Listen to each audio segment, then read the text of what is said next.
तो दोस्तों, आज हमारी क्लास या मेरा चैप्टर रहेगा कि block model basically block model है क्या और ब्लॉक मॉडल किस कॉन्सेप्ट पे काम करता है। हमने अपनी 3-4 पिछली क्लासों में सीखा है कि होल्स 3D कैसे बनाई जाती है, उस पर लीजेंड कैसे अप्लाई किया जाता है। लीजेंड अप्लाई करके ओवर बॉडी को अलग और वेस्ट बॉडी को अलग स्ट्रिंग टूल के ज़रिए डिजिटाइज करके उसको वायरफ्रेम में कन्वर्ट करना है। ये सब चीज़ें हमने सीखी थी। इसमें मैं आज यहाँ पे ऐड करना चाह रहा हूँ कि इस सब को बनाने के पीछे हमारा मोटिव क्या है या हम क्या बनाना चाह रहे हैं। हम स्टेप बाय स्टेप आगे बढ़ के अल्टीमेटली लास्ट में हम क्या हासिल करना चाह रहे हैं। तो ये सारे स्टेप जो हमने सीखे थे उसको बनाने का हमारा मेन ऑब्जेक्ट यही है कि हम ब्लॉक मॉडल बनाना चाहते हैं। ब्लॉक मॉडल क्या है और ब्लॉक मॉडल किस कॉन्सेप्ट पे काम करता है और उससे हमें क्या चीज़ इन्फॉर्मेशन मिल सकती है, उसके बारे में आज हम जानेंगे। तो ब्लॉक मॉडल बेसिकली एक 3 डायमेंशनल डायग्राम है, 3D डायग्राम है, जिसमें जियोलॉजिकल मिनरल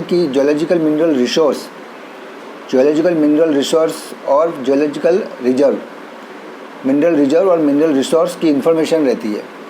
अब उसमें फ़र्क क्या है, मान लीजिए ऑटोकैड में भी हम सेक्शन टू सेक्शन वर्किंग करके कैलकुलेट कर सकते हैं। तो उसमें और ब्लॉक मॉडल में फ़र्क क्या है?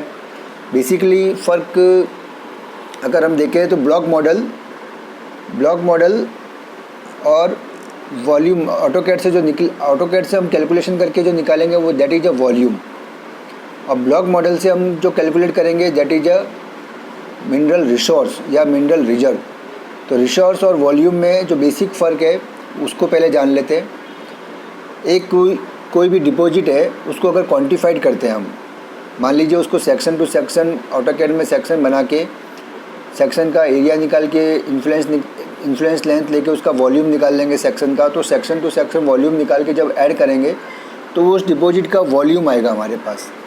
हम ये नहीं कह सकते कि ये मान लीजिए कोई भी डिपॉजिट है, अगर वो लाइमस्टोन है या वो कोई कॉपर बॉडी है, कोई भी कॉपर बॉडी है या कोई लेड जिंक बॉडी है, तो उसकी जब तक हमें ग्रेड पता नहीं होगी तब तक हम उसे जियोलॉजिकल रिसोर्स या रिजर्व नहीं कह सकते।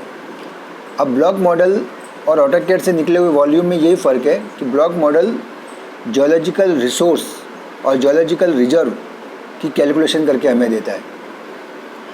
ब्लॉक मॉडल बेसिकली ये कैलकुलेशन किस बेस पे करता है या उसका कॉन्सेप्ट क्या है, उसको मैं ये रीडिंग टू रीडिंग पढ़ के ना समझा के अपनी लैंग्वेज में समझाने की कोशिश करता हूँ। ब्लॉक मॉडल बेसिकली एक 3 डायमेंशनल डायग्राम है। इस तरह का अगर हम इसे देखें तो एक 3 डायमेंशनल डायग्राम है जो मिनिमम उसकी इंफॉर्मेशन जो XYZ और मैक्सिमम XYZ के बेस पे ये पूरा डायग्राम बनता है।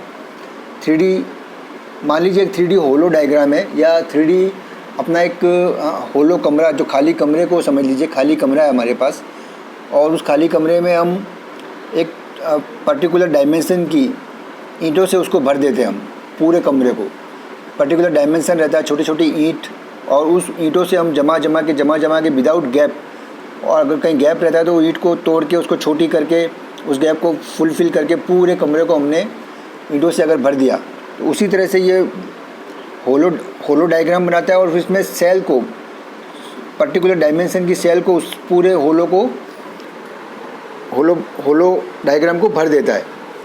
इसका मतलब उस होलो डायग्राम या ब्लॉक मॉडल की सबसे छोटी इन्फॉर्मेशन क्या होगी? सेल होगी। अब उस सेल को, हर एक सेल को एक वैल्यू देता है। ये जो वॉल्यूम तो मिल गया, हर एक सेल को अगर कैलकुलेट कर देंगे और हर ईंट का हमारे पास वॉल्यूम है, उसी तरह इसके पास सेल का वॉल्यूम है। सारी सेल को अगर जोड़ देंगे तो टोटल वॉल्यूम आ जाएगा हमारे पास। तो वॉल्यूम तो आ गया, लेकिन जब तक उसमें ग्रेड इंटरप्लेटेड नहीं होगी तब तक उसको हम रिसोर्स या रिजर्व नहीं कह सकते।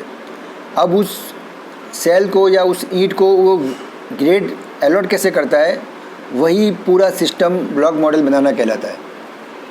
वो ग्रेड उस ईंट को या सेल को, मान लीजिए कि उसको ये ग्रेड कैसे अलॉट करता है, उसका एक सिस्टम है इसके पास।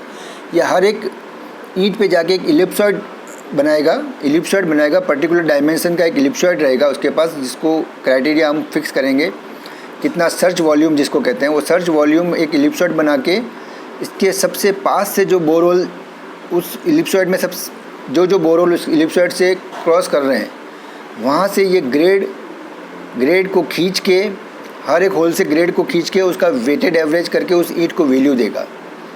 अब ये कैसे डिसाइड होगा कि किस बोरहोल से क्या वेटेज देगा, किस बोरहोल से लिए हुए सैंपल को क्या वेटेज देगा, तो वो डिसाइड होता है उस बोरहोल से उस सेल की डिस्टेंस के बेस पे वो उसको वेटेज देगा। इसलिए इसका एक फार्मूला काम करता है, उस वॉल्यूम देने के लिए, उसको ग्रेड इंटरपोलेट करने के लिए एक फार्मूला काम करता है। उसमें उसको ISD inverse square distance formula बोलते हैं। उस फार्मूला बेसिकली डिस्टेंस के साथ इन्वर्सली वो काम करता है। वो फार्मूला, मान लीजिए ज़्यादा दूर सैंपल है तो कम वेटेज देगा, कम जितना पास में सैंपल है उसको ज़्यादा वेटेज देगा। उस बेस पे ये 5-6 होल से या 3 होल से या 4 होल, जितने भी होल उस इलिप्सॉइड में आ रहे हैं, उससे वैल्यू लेगा और उसको वेटेड के बेस पे कैलकुलेट करेगा और एक वैल्यू बना के उस ईंट को या सेल को अलॉट कर देगा। इस तरह से वो हर एक सेल पे जाके वो हर सेल पे बैठेगा, उस इलिप्सॉइड के अंदर कितने बोरहोल क्रॉस कर रहे हैं वहाँ से वैल्यू लेगा और उस सेल को या उस ईंट को एक वैल्यू दे देगा। इस तरह से वो हर सेल के पास एक इन्फॉर्मेशन आ जाएगी, ग्रेड अलॉट हो जाएगी। तो हमारे पास वॉल्यूम तो था ही और उसके साथ ग्रेड भी अलॉट हो गई। तो वो ग्रेड जो अलॉट हुई है वो ब्लॉक मॉडल के पास जब ग्रेड अलॉट होने के बाद उसको हम जियोलॉजिकल रिसोर्स बोलेंगे। जियोलॉजिकल रिसोर्स, और फिर रिसोर्स और रिजर्व में क्या डिफरेंस है, तो जो रिसोर्स है उसको इकोनॉमिकली और फिजिबली माइन आउट किया जाए या माइन आउट कर सकें, उसको रिजर्व बोलते हैं। तो रिसोर्स का रिजर्व में कन्वर्ट कैसे होता है, दैट इज़ अलग प्रोसेस है पूरा, एक समहाउ उसको अलग समझना पड़ेगा हमें। उसके लिए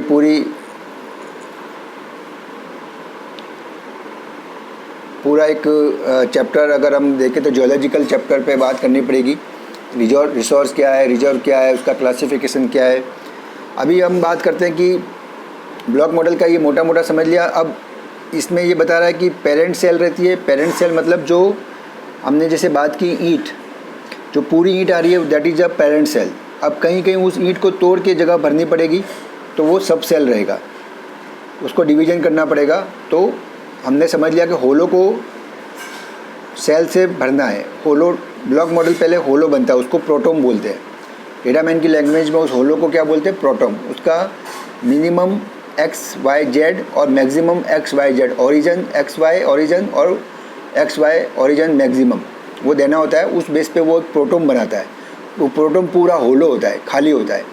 उस खाली होलो में हर इन्फॉर्मेशन धीरे धीरे करके स्टेप बाय स्टेप भरी जाती है।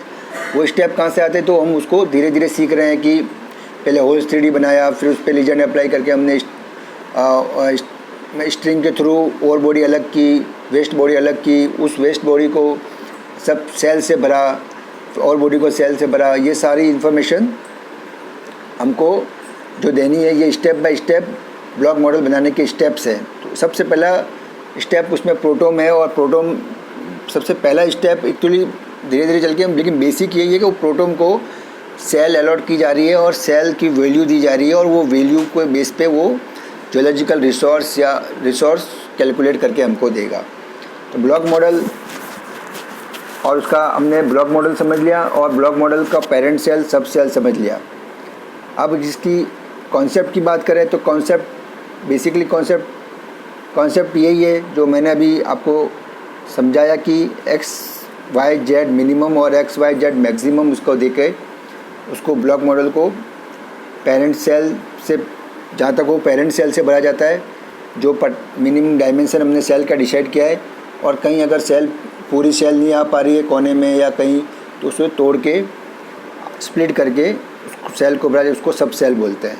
इसी कॉन्सेप्ट पे ये काम करता है, और अल्टीमेटली इसका मोटिव जियोलॉजिकल रिसोर्स काउंट करना, फिर जियोलॉजिकल इस पर फिर प्लानिंग की जाती है। माइन प्लानिंग हमारी इसी पे बेस होगी। हमें ध्यान रहेगा कि हमारा मेन ग्रेड किसके साथ हम ब्लेंडिंग प्लान बना सकते हैं कि यहाँ से हम एक पिट यहाँ से ओपन करेंगे, एक माइंस को किस किस जगह से ओपन करके हम पूरा पिट बनाए कि हम ब्लेंडिंग करके अल्टीमेट हमारा जो टारगेटेड डिस्पैच है उसको हम अचीव कर सकें। तो ये सारी चीज़ों के लिए सबसे पहले हमें ब्लॉक मॉडल चाहिए होता है और ब्लॉक मॉडल का कॉन्सेप्ट आज हमने डिस्कस किया है।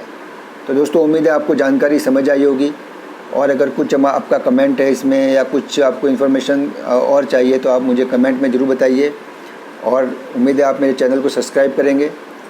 इसी के साथ थैंक यू।